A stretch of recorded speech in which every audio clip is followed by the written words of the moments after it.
Welcome to on record.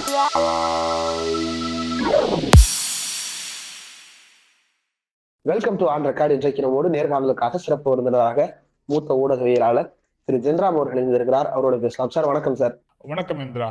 2-3 விஷயங்கள் இன்றைக்கு செய்தியாக மாறி இருக்கிறது.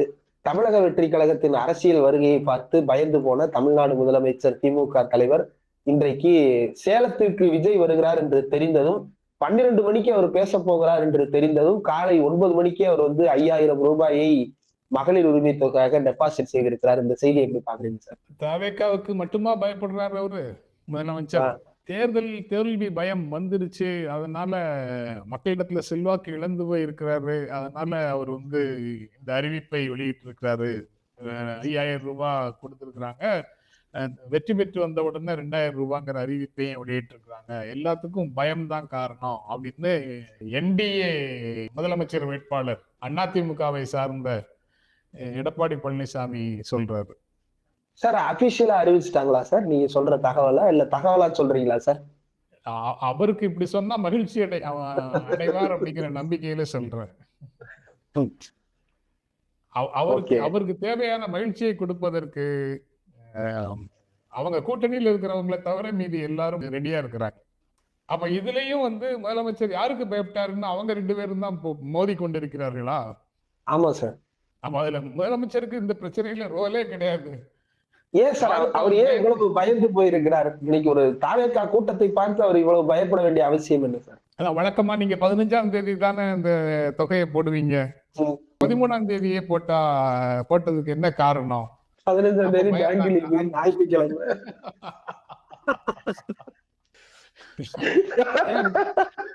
நல்லா இருக்கு இதெல்லாம். நல்லா நீங்க சொல்ற மாதிரி நல்லா உட்கார்ந்து பேச வேண்டிய சப்ஜெக்டா இருக்கு. இன்னைக்கு அறிவிப்பு தேர்தல் தோல்வி பயம் அப்படின்னா 4,000 ரூபாய் ஆட்சி பொறுப்பு ஏற்ற உடனே கொரோனா காலத்துல கொடுத்தாங்கல்ல, அது 5 வருடத்திற்கு அப்புறம் வர்ற தேர்தலுக்கு பயந்தா இல்ல 2 வருஷம் கழிச்சு வரக்கூடிய மக்களவை தேர்தலுக்கு பயந்தா? ஆட்சி பொறுப்பேற்ற உடனே கொரோனாவுக்கான ஒரு ரிலீஃப் அமௌண்டாக 4,000 ரூபாய் கொடுத்தாங்கல்ல, அது எதுக்கு பயந்து கொடுத்தாரு? ஒரு அரசு இது போன்ற விஷயங்களை தொடர்ந்து செய்கிறதா, ஒரு கோட்பாட்டளவுல மக்களோடு ஒரு கமிட்மெண்டோட, மக்களோடு ஒரு நெருக்கமாக, மக்களுக்கு தேவை ஏற்படும் போது அதுல தலையிட்டு நம்மால என்ன செய்ய முடியும் அப்படின்னு யோசிச்சு முடிந்தவற்றை அரசு செய்கிறதா இல்லையா அப்படிங்கிற ஒரு கேள்விக்கு விடை தேடுவதன் மூலமாக மட்டுமே ஒரு அரசை நம்ம எடை போட முடியும். அது 3 மாத காலம் இந்த 1,000 ரூபாயை நிறுத்திடுவாங்களோ அப்படின்னு பொதுமக்கள் மத்தியில் இருந்த அச்சத்துக்கு, அந்த அச்சத்தை உணர்ந்து அவர் இல்ல அப்படி கோர்ட்ல இருந்து எதுவும் தடைகள் வருவதற்கு முன்பே நான் அந்த 3 மாத பணத்தை உங்ககிட்ட கொடுத்துறேன், பார்த்து பத்திரமாக செலவு செய்யுங்கள். அது ரொம்ப முக்கியம் இல்ல சார்? ஒரே நேரத்துல ஒரு பெரிய தொகையை கொடுக்கும்போது அந்த காசு ரொம்ப முக்கியம் அப்படின்னு அவர் கொடுக்கிறாரு. ஐயையோ, எங்க தலையில பெரிய கடனை சுமத்துறீங்களே, தமிழ்நாடு இவ்வளவு கடன் வாங்கினதுக்கு அப்புறமும் இதெல்லாம் ஏன் செலவழிக்குது அப்படின்னு மட்டும்தான் சொல்லுவாங்க. காலையிலேயே பேசிட்டாங்க சார். காலையிலேயே 9 மணிக்கு டீ கடையில போய் நிக்கிறேன் சார். அங்க டீ கடைக்காரரும் பக்கத்துல இருந்த அந்த பெட்டி கடைக்காரரும் ரொம்ப சந்தோஷமா பேசிக்கிட்டு இருந்தாங்க. 5,000 ரூபாய் போட்டிருக்கியா கவர்மெண்ட் அப்படின்னு சொல்லிட்டு இருந்தாங்க. உடனே எதுக்கா அப்படின்னு கேட்ட உடனே நான் உள்ள இன்டர்வியூ ஆகி 3 மாசம் மகளிர் உரிமை தொகை 1,000 ரூபாய், அது போக கோடைகால சிறப்பு ஊக்கத்தொகையாக 2,000 ரூபாய், 5,000 ரூபாய் போட்டிருக்கிறாங்க அப்படின்னு. அடேங்க அப்பா அப்படின்னு அவர் சொல்லி முடிக்கிறதுக்குள்ள ஒருத்தர் போச்சு, அவ்வளவுதான், தமிழ்நாடு போண்டி ஆயிருச்சு, திவால் ஆயிருச்சு, எல்லாத்தையும் நம்ம தலையில சுமையா கடனை ஏற்றிட்டாங்க அப்படின்னு ஒருத்தர் சொல்லி கொண்டிருந்தார். ஆமா சார். அது வரைக்கும் நம்ம தலையில ஏறாததுலாம் அவங்க சொன்ன உடனே நம்ம தலையில ஏறிடுச்சா? இல்ல, ஒன்றிய அரசு தொடர்பாக அல்லது இந்த 3 மாசத்தை எப்படி நிறுத்த முடியும்? அது தேவையில்லாத ஒரு பயத்தை நீங்களே உருவாக்கி அதுக்கப்புறம் அதுக்கு தீர்வும் கொடுக்குறீங்களா அப்படின்னு சில பேர் கேட்கலாம். தொலைக்காட்சி விவாதங்களுக்கு போனா தெரியும், அங்க யாராவது கேட்பாங்க, நீங்களே பயத்தை உருவாக்கி நீங்களே பயத்தை போக்குறோம்னு சொல்றீங்களான்னு கேட்க கூடும். ஆனா இது மகாராஷ்டிரால கொடுத்த உடனேயே திரும்ப 6 லட்சம் பேருக்கா அது மேலேயோ டெலீட் பண்ணிட்டாங்க. அந்த பெனிஃபிஷியரி லிஸ்ட்ல இருந்து லட்சக்கணக்கான பேரை டெலீட் பண்ணிட்டாங்க. சில பேருக்கு 1,500 போய் 500 ரூபாய் தான் கொடுத்தாங்க. கோர்ட்டு சொல்லிச்சுன்னு சொல்லி சில இடங்கள்ல கொடுத்ததை நிறுத்துகிறார்கள். பீகார்ல திருப்பி கட்ட சொன்னாங்க. ஆமா. அது ஒரு ஆண்டர்பிரனராக, தொழில் முனைவோராக உங்களுக்கு அட்வான்ஸ் கொடுத்தோம். நீங்க தொழில் ஃபர்தரா செய்யறதுக்கு ப்ராஜெக்ட்டுக்கு ரிப்போர்ட் எதுவும் கொடுக்கலன்னா, அப்ளிகேஷன் கொடுக்கலன்னா, பிளான் கொடுக்கலன்னா நீங்க வாங்கின 10,000 ரூபாய் திருப்பி கொடுங்கன்னு கேட்டாங்க.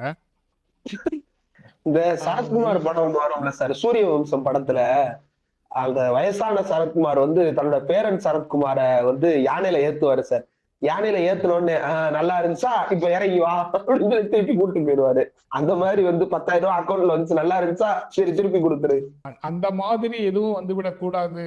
அப்படி அதுவும் கற்பனையா அப்படின்னு கேட்டாங்கன்னா, இல்ல, டெல்லியில தேசபக்தியோட ஒரு அஸ்வினி உபாத்தியாயா ஆமா சார், உபாத்தியாயான்னு ஒரு வழக்கறிஞர் இருக்காரு.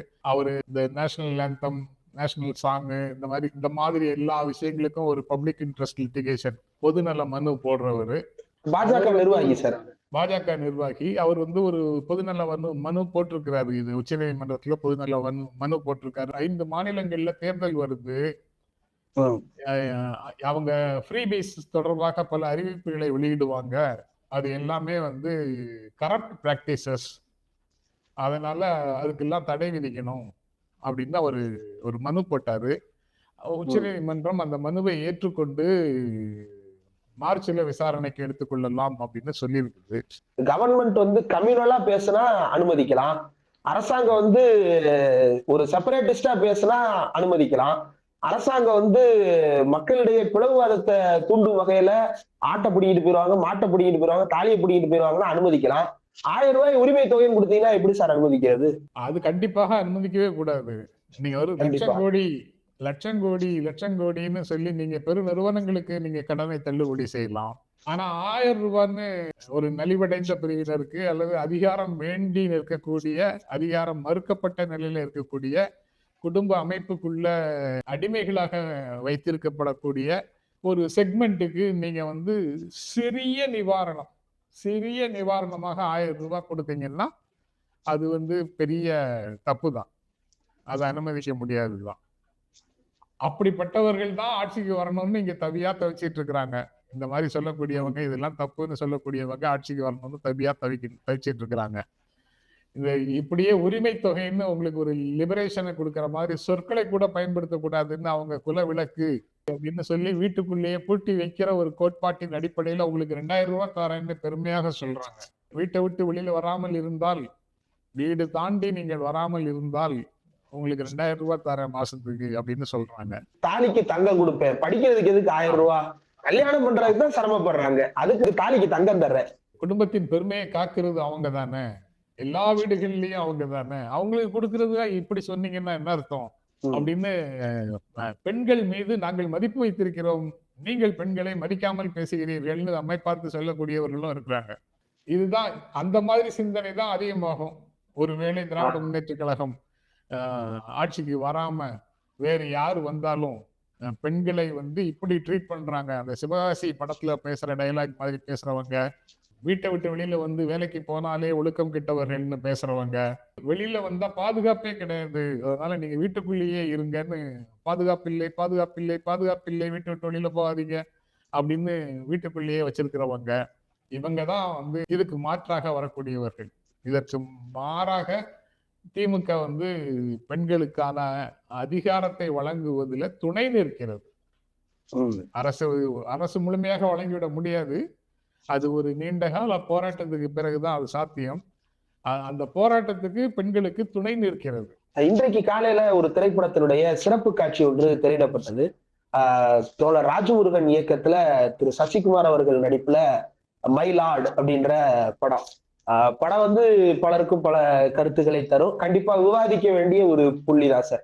உடல் உறுப்பு திருட்டு அப்படின்றது எப்படி எல்லாம் அந்த ராக்கெட் வந்து எப்படி எல்லாம் களத்துல வேலை பார்க்குது, அதுக்கு பின்னாடி யார் யாரெல்லாம் இயக்குறாங்க, எங்க இருந்து ஆர்கன்ஸ் எங்கெங்கெல்லாம் போகுது அப்படின்றத வந்து ரொம்ப நேர்த்தியா பண்ணியிருந்தாங்க. அதுக்கு முன்னாடியே DWல மதன் குமார்னு ஒரு தோழர் இது குறித்து டாக்குமெண்ட்ரியும் பண்ணியிருந்தார். இப்ப அந்த டாக்குமெண்ட்ரி பண்ண தோழர்கிட்ட இதை பத்தி பேசும்போது அவர் ஒரு விஷயத்த சொன்னாரு சார்.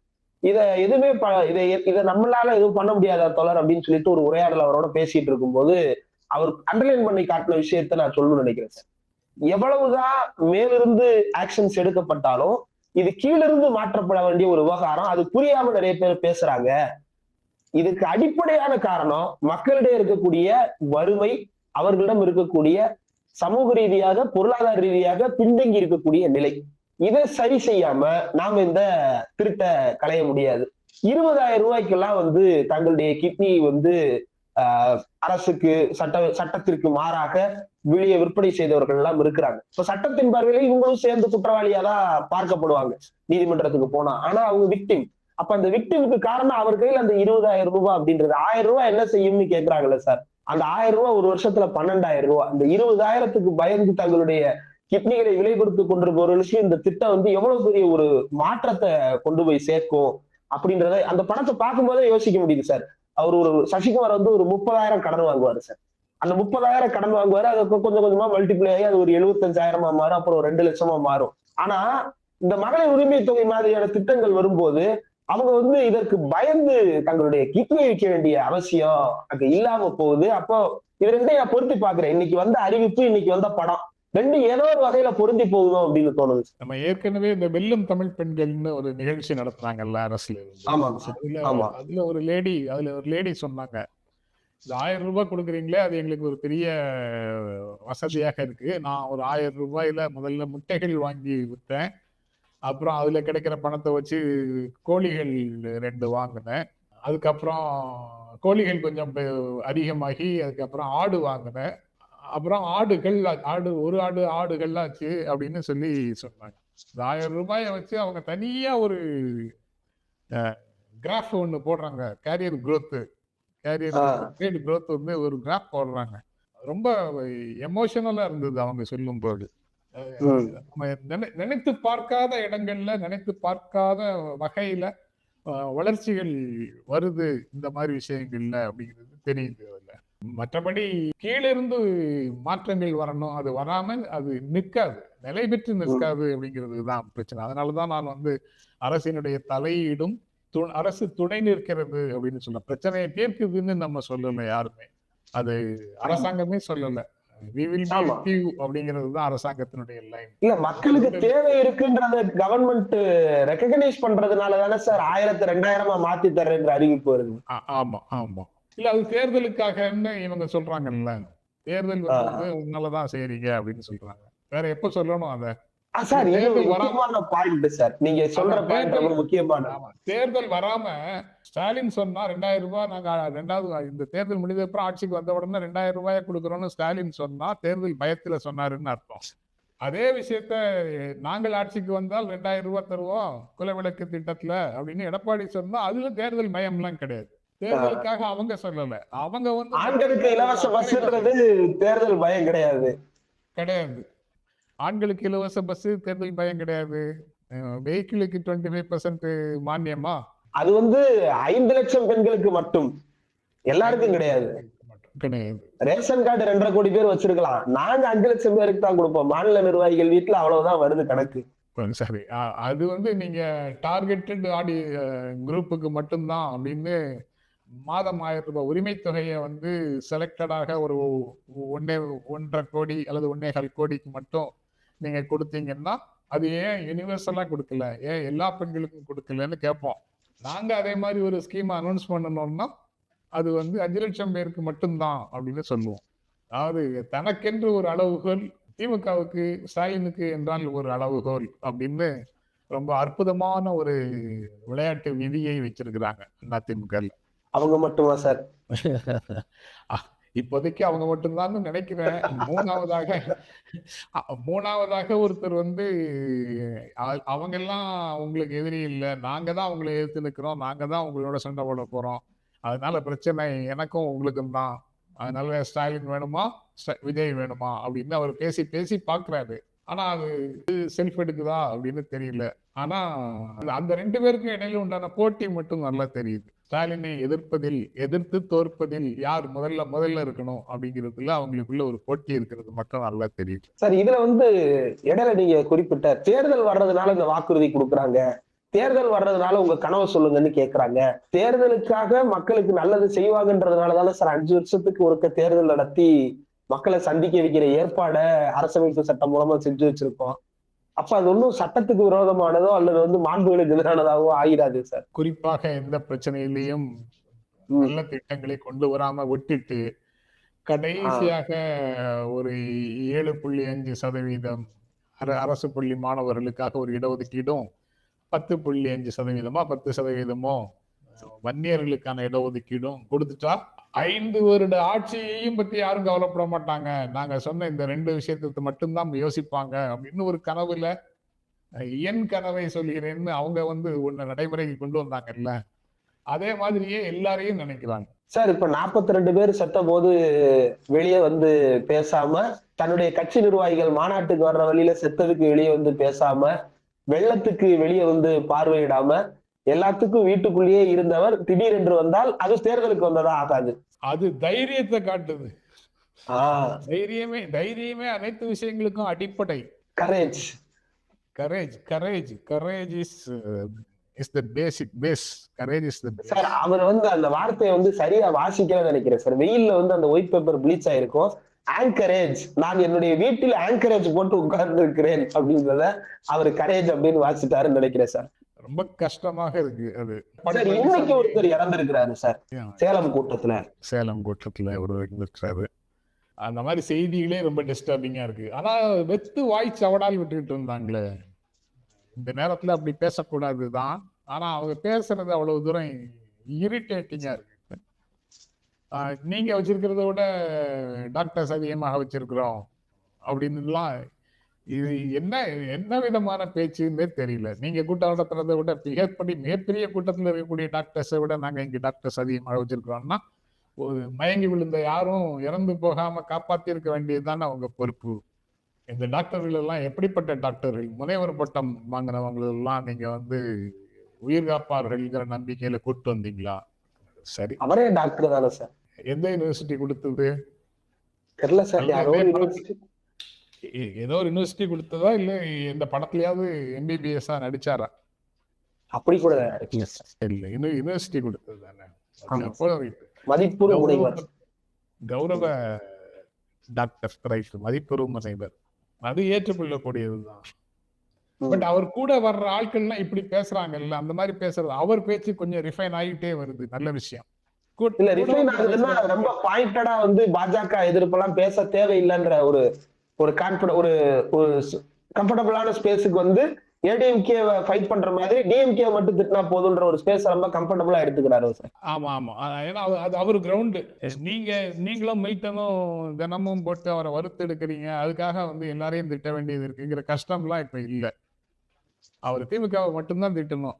அதனால நீங்களும் நானும் தான் சார் போட்டி, ஸ்டாலின் சார் அப்படின்னு, ஸ்டாலின் சார் வேணுமா விஜய் வேணுமா அப்படின்னு அவங்களுடைய நிர்வாகிகள்கிட்ட அவரால் எளிதாக கேட்க முடியுது. பாரதிய ஜனதாவை பற்றி பேச வேண்டிய அவசியம் இல்லை. ஏன்னா பல தேர்தல்களில் மக்கள் அவங்கள டிலீட் பண்ணிட்டாங்க. தமிழ்நாட்டில் அதிமுகவையோ பாரதிய ஜனதா கட்சியையோ அவங்க டிலீட் பண்ணிட்டாங்க. 2019, 2021, 2024 3லையும் டிலீட் பண்ணாம சேவ் பண்ணி வச்சிருக்கிறது டிஎம்கே தான் வச்சிருக்கிறாங்க மக்கள். அதனால இவர் வந்து அதை டிலீட் பண்றதுக்கு இவர் இப்ப வேலை செய்வார். ரொம்ப தியரி சிம்பிளா தெளிவா சொல்லிட்டாரா? இல்ல அவர் தெளிவா சொன்னதை நான் குழப்பிட்டேன்னா? அவர் கட்சி தொண்டர்களுக்கு எல்லாமே தெரியும் சார். யார் யாரு கூட்டணி, யார் என்னென்ன பண்றாங்கன்னு உங்களுக்கு தெரியும்ல அப்படின்ட்டு போயிடலாம் சார். தனியால விளக்க வேண்டியது இல்லை சார். விளக்க வேண்டியது. அந்த கரேஜ் வெளிப்பட்ட தருணங்களை நாம பார்த்தோம்ல. சிபிஎஃப்சிக்கு எதிராக எவ்வளவு துணிச்சலோடு அவர் செயல்பட்டார். அனைத்து விஷயங்களுக்கும் அடிப்படை துணிச்சல் தான் அப்படின்னு எப்படி செயல்பட்டாருங்கிறத பார்த்தோம்.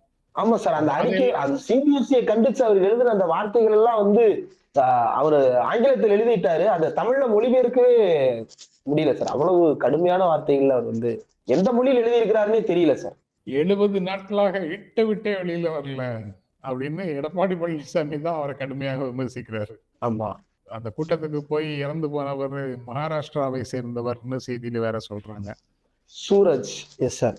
விஜய் படங்கள் வந்து எத்தனை மாநிலங்கள்ல செல்வாக்கூட இருக்குன்னு தெரியுது.